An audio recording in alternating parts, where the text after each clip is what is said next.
Olá, internautas, aqui da TV 61, estamos começando mais um bate-papo com Hélio Dolly. Tudo bem, Hélio? Como é que vai você? Tudo bem, Negrão? Boa semana para você, para todos e todas que estão aqui. Muito bom. No bate-papo com o Hélio Dolly de hoje, nós vamos falar sobre a votação do relatório da CPI, da pandemia. Vamos tratar também de eleições. O Hélio vai analisar aí. Parece que a terceira via está com essas duas opções, né? Sérgio Moro e Rodrigo Pacheco, diante do um suposto enfraquecimento do presidente Jair Bolsonaro. E por falar em presidente Jair Bolsonaro, hoje, de ontem para hoje, a revelação aí de um áudio, uma reunião do banqueiro André Esteves, que parece demonstrar que tem muita influência, um grande peso dentro do próprio governo, sobretudo orientando a equipe econômica. No baú do Hélio, ele vai rememorar os 6 meses do governo de Rodrigo Hollenberg, inclusive a sua participação, porque ele esteve lá também. Hélio, Sim. A semana promete ser agitada, né? Começa aí com a votação do relatório da CPI, o relatório do Renan Calheiros, e vai avançar aí por essa questão das definições, ou pelo menos as discussões aí da terceira via, e essa revelação de hoje, né, de ontem para hoje, do banqueiro André Esteves. Você quer começar por onde? Onde você quiser. Então, vamos falar do relatório, então. O relatório está sendo aguardado com alguma expectativa, porque, embora ele já tenha sido apresentado, ele está sujeito a mudanças. E tem se especulado, felizmente está vazando pouco ou nada agora, ao contrário do que ocorreu naquele momento anterior, e há uma especulação de que outras pessoas podem ser indiciadas. Não há nada dizendo que, vamos dizer assim, que volta a questão do homicídio, que é uma grave lacuna da CPI, a questão do genocídio. Já começa a se entender a oposição do Omar Aziz. O Omar Aziz é do Amazonas. No Amazonas há da parte da elite amazonense um sentimento anti-indígena muito forte, porque eles querem as terras dos índios, eles querem explorar as terras dos índios, seja com a agricultura, seja com a mineração, com o garimpo. Então, aí explicaria aquela oposição ferrenha do Omar Aziz, que se tentou travestir de argumento jurídico, mas, na verdade, são interesses políticos, né? Então, há uma expectativa se o relatório pode trazer alguma coisa nova. Mas, mesmo que não traga, vai ser um debate interessante, porque, naturalmente, os governistas estarão na CPI para se opor ao relatório e apresentar um relatório deles, que eles falam, relatório paralelo, né? Então, nós vamos ter um momento interessante de discussão e mostrando, mais uma vez, o absurdo que foi o enfrentamento da pandemia do governo de Bolsonaro. Agora, o problema agora já é na frente, né, Negrão? Quer dizer, e aí? A CPI vai concluir, vai fazer seu relatório e vai acontecer alguma coisa? Essa é a expectativa. E muitos que querem desmoralizar a CPI dizem, olha, não vai acontecer nada, não vai acontecer nada. Alguns céticos também, acostumados à realidade brasileira, da impunidade, de passar pano em tudo, tal, não vai acontecer nada, vai continuar do mesmo jeito, e o procurador vai sentar em cima, não vai. Tá? Vamos ver, né? Eu acho que agora as batalhas seguintes serão a de tornar efetivas as decisões da CPI. Aí entra o impeachment, que eu acho que a gente pode juntar com essa questão da terceira via. Né? O impeachment, sim, quer dizer, a rigor, Bolsonaro cometeu inúmeros crimes de responsabilidade. Essa declaração aí da AIDS, aí, de quem vacinou, tá, pode pegar AIDS, eu acho que se não for agora, não vai nunca, né? Porque essa aí. É motivo por si só, né, Negrão? Por si É só, motivo pelo amor de Deus. Que é isso? Mas motivos não faltam. Motivos não faltam. Aí, o que você vê? Você vê as pessoas, esses políticos, Arthur, com naturalidade. Não, ele é o presidente, deixa ficar, vai tumultuar o país, a economia, os pobres, tal. Tudo pretexto, tudo desculpa. Né? Porque motivos para o impeachment não faltam. Motivos para o impeachment não faltam. Agora, o que piorou a situação do impeachment é essa postura da direita, da centro-direita, que agora acha que pode derrotar Bolsonaro nas eleições. Quer dizer, acha que pode derrotar Bolsonaro e Lula nas eleições. Essa centro-direita que está se animando agora com o Rodrigo Pacheco, com o Moro, com o candidato do PSDB, que pode ser Eduardo Leite ou João Dória, que fala em Mandetta, que fala em Datena, né? E que tem o Ciro Gomes aí, sempre colocado como um candidato. Ele se diz de centro-esquerda, mas ele está mais próximo agora da centro-direita, politicamente falando. Não estou dizendo as ideias dele, mas politicamente falando. Então, o que a gente vê é o seguinte: eles passaram a acreditar que Bolsonaro vai se deteriorar a tal ponto que sequer vai ao segundo turno. E aí eles vão para o segundo turno. E no segundo turno eles derrotam o Lula, juntando todos, inclusive os bolsonaristas, em torno deles. É uma tática muito arriscada, Negrão. Primeiro que Bolsonaro pode não derreter. Veja aí o Auxílio Brasil. Veja, ele está com a caneta. Ainda tem uma base política que está se beneficiando com bilhões do orçamento. Ele ainda tem o que jogar na frente, apesar de todos os seus erros. E isso pode não acontecer, ele pode não derreter esse ponto. Além do que, essa direita, nós já falamos isso aqui mais ou menos umas 100 vezes, ou ela fecha com um candidato só, ou vai ser muito difícil algum deles ter mais votos do que Bolsonaro vai ter para ir para o segundo turno. Quer dizer, um deles, vamos supor que eles lancem todos esses que nós estamos falando, 3, 4, 5 candidatos. Um deles teria que ter mais votos que Bolsonaro. Será que isso vai acontecer com essa divisão? A gente viu o que aconteceu em 2018. Lembra que eles tinham vários candidatos? Tinha Amoedo, Alckmin, Meirelles, tinha vários candidatos e não foram para o segundo. Tinha Ciro Gomes, não foram para o segundo turno. Então, eles têm que ter cuidado com isso. Eles estão pensando, então, para eles seria muito mais, primeiro, ético, seria muito mais ético. Seria muito mais boa política e seria muito mais interessante, do ponto de vista eleitoral, fazer o impeachment do Bolsonaro, que eles têm condições de fazer. Eles têm condições de fazer, mas estão apostando nisso. E aí, já que a gente falou de Arthur Lira, Negrão, a quem que o Arthur Lira presta contas? André Esteves. André Esteves, Não é só ele, não. É ministro do Supremo, é Ciro Nogueira. Mas isso, Negrão, isso aí mostra uma realidade da qual muitas vezes a gente tenta, a gente não fala muito. Quem manda no país não é o presidente da República, não é o Congresso. É o capital, né, Hélio? O capital financeiro. É o capital. Enquanto as pessoas não entenderem isso, vão se iludir achando que, ao votar no presidente da República, estão definindo quem vai controlar o país. Quem controla o país em qualquer governo, num sistema capitalista, é o capital. É assim nos Estados Unidos. É assim na Grã-Bretanha. Então, não vem dizer que num país subdesenvolvido como o Brasil, um país com todos os problemas, não será.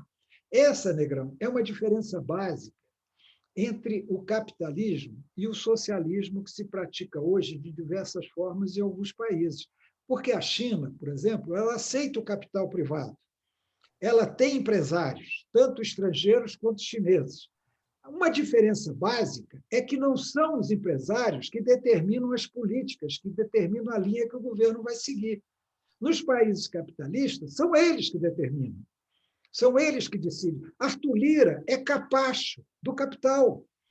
Eu sempre falei aqui, Negrão, no momento em que o capital, os setores do empresariado, que são diversos e com conflitos entre eles, o setor exportador tem conflitos com o setor importador, até na questão mínima, o câmbio. Eles têm conflito. Um determinado câmbio beneficia um, prejudica o outro, e vice-versa. Há contradições entre os ruralistas e o setor industrial. Há contradições entre o setor industrial e o setor financeiro. Agora, eles se juntam em torno dos interesses maiores deles. Né? E eles determinam como a coisa vai ser. Eu sempre falo, no momento em que esses setores do capital resolverem que vai ter impeachment, terá, porque o Arthur Lira obedecerá à ordem que eles derem.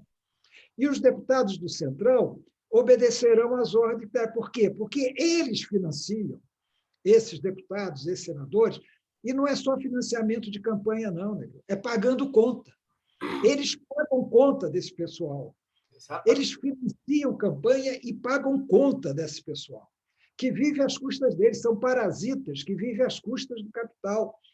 E aí você tem um Congresso que não representa a população, como nós já dissemos, não representa a população, porque se o Congresso representasse a população, teria maioria negra, teria maioria de mulheres, teria uma quantidade de jovens que não tem, teria mais trabalhadores rurais do que empresários do agronegócio. Se ele representasse a população, seria isso. Ele não representa teria representantes de outras religiões. Né, teria representando, teria essa quantidade de evangélicos e cadê os budistas? Cadê os espíritas? Espíritas até tem alguns poucos. Mas, então, assim, o Congresso ele reflete esses interesses do capital. A gente tem que entender isso, a gente não entender isso. Agora, isso não quer dizer que o Congresso não seja importante. É melhor ter um parlamento do que não ter nenhum. É melhor ter. E esse aperfeiçoamento tem que ser uma preocupação constante, que, inclusive, a gente não viu nos governos do Lula e da Dilma, que é tentar fazer a reforma política. E até eu digo, Negrão, a reforma política possível. Porque não dá para você chegar lá e fazer o que você quer. Aí só numa ditadura você chega e faz o que você quer. Né? Você tem que negociar, você tem que ver os pontos em comum, abrir mão de alguma coisa em favor de outra. É assim que funciona a democracia no estilo que nós temos. Agora, é possível avançar para a gente sair do pior sistema político eleitoral que eu conheço. Eu falo que eu conheço porque eu não conheço dos 180, 200 países do mundo. Eu conheço de 10, 12 países. Mas é o pior sistema eleitoral para ter um sistema eleitoral político menor, que inclusive gaste menos, né? Que inclusive custe mais barato para a população. Esse nosso sistema custa muito caro para a população. Então, você viu que a gente acabou encadeando os assuntos todos. Não, Né? perfeito, tranquilo. E o que se aprovou, né, que se caminhou já da reforma eleitoral, está demonstrando que a mudança aí vai estar um pouco difícil. Né? Mas, Hélio, eu queria só que você analisasse mais um pouquinho a história do André Esteves, porque num dos momentos lá que ele menciona o Bolsonaro, né, se ele ficar quietinho, mansinho, uma coisa mais ou menos assim, ele vai ser reeleito, né? E aí essa situação que você já mencionou antes aí, o capital financeiro ele vai acabar fechando com o Bolsonaro, né? Ele vai acabar fechando com o Bolsonaro. Essa sinalização, eu não sei até onde, talvez você pudesse trazer mais elementos, o André Esteves seja assim se não uma unanimidade, pelo menos uma proximidade da maioria do pensamento do sistema financeiro, do chamado mercado, né? E alguém disse uma coisa interessante, desculpa analogar na premissa aqui, que a mão, que se dizia antes que o mercado tem uma mão invisível, agora com o André Esteves apareceu a mão visível, né? Então, até que ponto o André Esteves representa esse pensamento, se não unânime, pelo menos majoritário do mercado? Negrão, certamente não deve ser unânime. Né? A gente não dá para generalizar, mas, na minha opinião, indubitavelmente, o mercado, o chamado mercado, que é o capital financeiro, continua com o Bolsonaro. Essa é uma das razões que a gente não teve impeachment ainda. Por quê? Porque, para eles tentam manter o Bolsonaro, que para eles a vida está boa, Negrão.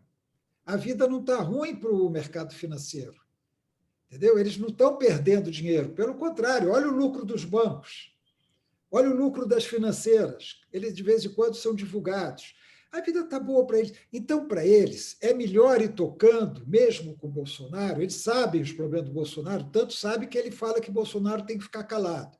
Eles vão tocando com o Bolsonaro naquela mesma perspectiva do início do governo, de dominar o Bolsonaro por intermédio do Ministério da Economia, por intermédio do Paulo Guedes. Então é o seguinte, olha, Bolsonaro é tudo isso. Cala a boca do Bolsonaro, manda ele ficar quieto e deixa a gente trabalhar. É mais ou menos isso, entendeu, Negrão? Agora, eles têm um fato novo, que é essa pressão política pela quebra do teto de gastos, que realmente não interessa a eles. Isso não interessa a eles. O teto de gastos é uma política neoliberal. Não é uma política de esquerda, é uma política neoliberal. Uma coisa é manter o equilíbrio fiscal, o ajuste, ter um ajuste fiscal para manter o equilíbrio. Outra coisa é teto de gastos. Eles tentam colocar como se fosse a mesma coisa. Não é a mesma coisa. Então, para eles, a quebra do teto de gastos é ruim. É ruim para o que eles pretendem, para os lucros que eles pretendem ter. Mas eles vão levando, vão levando. E aí, Negrão, eles vão fazer a mesma coisa que fizeram em 1989 e fizeram em 2018, quando eles não tinham um representante claro. Veja só, depois de 89, eles tinham um representante claro do capital, os candidatos do PSDB. Eram o que o capital queria. Fernando Henrique Cardoso, candidato Zé Serra, candidato Alckmin, eram os candidatos do capital. Antes, em 89, eles buscaram candidatos. Era um número enorme de candidatos, e eles buscaram, vai ser o Aureliano Chaves. Não, mas o Aureliano Chaves não decolava. Então, vamos tentar o Covas. Aí o Covas falava em choque de capitalismo, mas não colou. A Fife Domingos. Chegaram no Collor. E o Collor foi a opção deles. Olha, esse aqui vai ser, então, o nosso candidato. O candidato do capital é Fernando Collor, já que os outros não conseguiram se vingar. 2018, mesma coisa. Eles tinham o Henrique Meirelles, eles tinham o João Amoedo, eles tinham o Alckmin, né? Eles tinham outros candidatos e nenhum deles dava certo. Então, eles correram para o Bolsonaro como correram para o Collor. Para eles, o importante é que a esquerda não ganhe. É nisso que eles tinham o antipetismo, né? o antilulismo. Né? Mas, Hélio, vamos para o baú? Falamos demais. Para o baú. No baú do Hélio de hoje, ele vai rememorar os 6 primeiros meses do governo de Rodrigo Hollenberg, do qual ele participou, né, Hélio? Você estava lá, né? Você foi secretário. Nos 6 primeiros meses eu estava, né, Negrão? O Rodrigo foi eleito e me chamou para ser o coordenador da transição.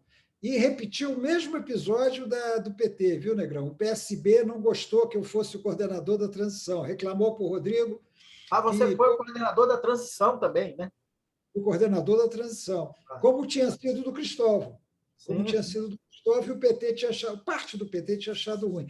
Aí agora o PSB achou ruim. Aí o Rodrigo pediu para ir uma reunião da executiva local do PSB. Eu fui lá, coloquei. Eles queriam que fosse um deles. Eles queriam que fosse um deles, que fosse alguém do PSB. Mais especificamente, o Marcos Dantas, que acho que era o presidente na época, queria que fosse ele. Mas, falando claro, era isso. Do jeito que o Magela queria, quando foi o governo Cristóvão, o Marcão queria ser o coordenador da transição do governo Rodrigo.